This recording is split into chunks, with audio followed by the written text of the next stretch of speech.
జీవితంలో ఏ స్టేజ్ లో ఉన్న వాళ్ళైనా కూడా ఈ ఒక్క విషయం మాత్రం ఖచ్చితంగా గుర్తుపెట్టుకోవాలి. అదేంటో మనం ఈ వీడియోలో తెలుసుకుందాం. అందరికీ నమస్తే అండి, welcome to your kundali specs Jyotisha Sanjeevani.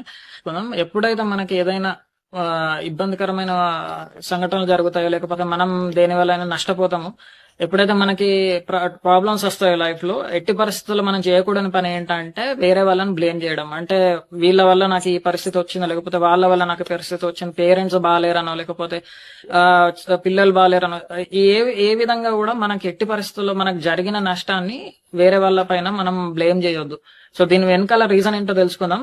Maybe మనం అనుకుంటున్నట్టు వాళ్ళ వల్ల మనకి ఇబ్బంది కలిగి ఉండొచ్చు, నష్టం కలిగి ఉండొచ్చు, కానీ మనం వాళ్ళ పైన మనం బ్లేమ్ చేయడం వల్ల అక్కడ ఏమైపోతుంది అంటే మన బ్రెయిన్ కి ఒక ఇంప్రెషన్ వెళ్తుంది ఏంటంటే, నా సైడ్ నుంచి అయితే ఏం తప్పులేదు, వాళ్ళే నాకు ఇది అయింది కాబట్టి నేనేం రెస్పాన్సిబిలిటీ తీసుకోను అనే ఇంప్రెషన్ మన బ్రెయిన్ కి వెళ్ళిపోతుంది. దానివల్ల ఏంటంటే మనం ఆబ్వియస్లీ దానిపైన మనం యాక్ట్ చేయం, అంటే దాన్ని ఇంప్రూవ్ చేసుకోవడానికి మనం అస్సలు ట్రై చేయం. అండ్ ఆ ప్రాబ్లం అట్లనే ఉంటది and we will suffer ultimately. So మనం సఫర్ అవుతాం కాబట్టి అందుకని బ్లేమ్ అనేది అస్సలు చేయొద్దు. అండ్ ఏమైనా తప్పు జరిగిన వేరే వాళ్ళ వల్ల మనం ఫర్గివ్ చేసేయాలి. సరే, వాళ్ళ వల్ల తప్పు జరిగింది, బట్ ఇప్పుడు మనం ఏం చేయాలంటే దీన్ని ఇంప్రూవ్ చేసుకోవడానికి ఏం చేయాలనే ఈ ఆలోచన విధానంతోనే మనం ముందరికి కానీ వాళ్ళ వల్ల వీళ్ళ వల్ల మన ప్రాబ్లమ్స్ వచ్చినాయనే మైండ్ సెట్ లోకి వెళ్తే మాత్రం మనం ఇంప్రూవ్ అవ్వం. ఫస్ట్ ఆఫ్ ఆల్ మనం డెవలప్ అవ్వం, మనం ఇంప్రూవ్ అవ్వం.